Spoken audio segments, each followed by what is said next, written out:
how do you factor in events that would have an effect on the voter mentality and the outcome of the election? So, for example, if you've already started your focus group discussions, if there's like a milestone event like an impeachment, or last year there was an arrest of former President Duterte, which a lot of people believed influenced the 2025 midterm election, how do you adjust for factors like that?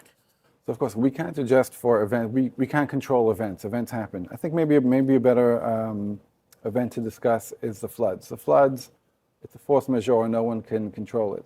But the way to approach it is, how do you respond to it? You can't control the actual flood. It's happened. You can control how you respond to it. And that will really, and I think in this case, by the way, I really think that the response to the floods will be the setting for the 2028 elections. I think the government today has a chance to take responsibility and take very decisive action.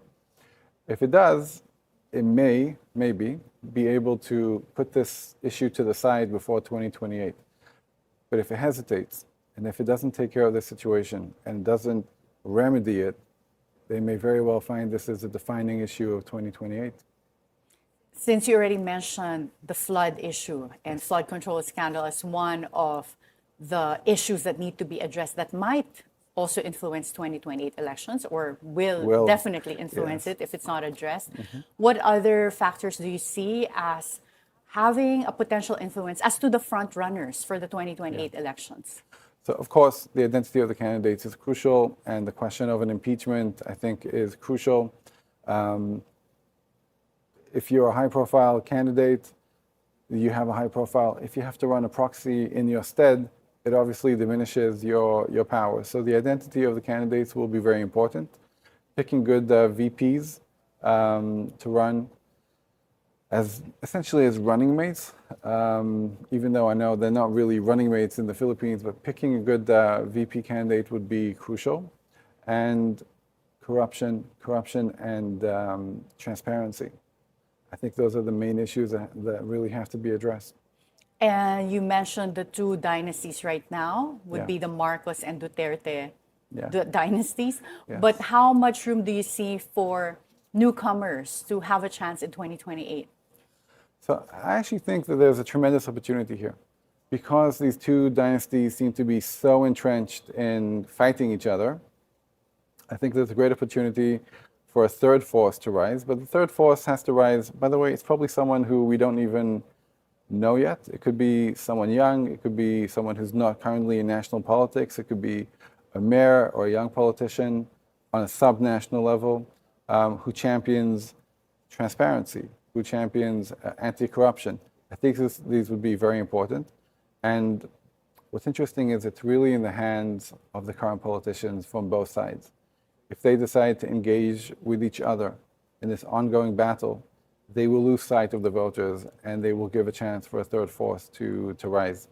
It's really in their hands. If they decide to focus on the voters, they could perhaps stem the surgence of a third force. I assume you've been observing Philippine politics. What about someone from the opposition? So someone who's already been there and some in the national position. So, for example, former Vice President Leni Robredo and a possible tandem with Senator Risa Ontiveros, or she has also said that she's willing and ready to run should she be called for that position, for a presidential position, for example. Yeah, I don't want to speak about specific names, but I think there's an opportunity for a third force. So it may be the current opposition, even though it seems like they're having a hard time to kind of get themselves organized. So it could be someone from the current opposition, big names that you just mentioned. I actually suspect it will end up being someone that it's not even on our map right now, it's not even on our radar, someone in sub-national politics, maybe the level of a mayor or someone who's very young. I think they're more likely to make a real dent in 2028. That would be just like the 2016 elections. And so our last question, please. What gives you optimism or concern about the future of democracy in emerging economies like the Philippines? Look, I think AI and the technology in general, it's a great opportunity. The way the democracy started, in the very early days of democracy, everyone had a vote. We only reached this point of a representative democracy because there were too many people to all make, to all participate in the vote. Technology today gives the individual citizen a lot more power to be a lot more effective. And I think that's real reason for optimism in every democracy. More power to the citizens, more decision making, and taking a little bit of the power back from the politicians. We don't actually need representation today as much as we did 300 years ago. Thank you, Aaron. I wish we had more time with you, because the end of what you were talking about, I think, is good for considering charter change. But thank you so much. Thank you. Appreciate it.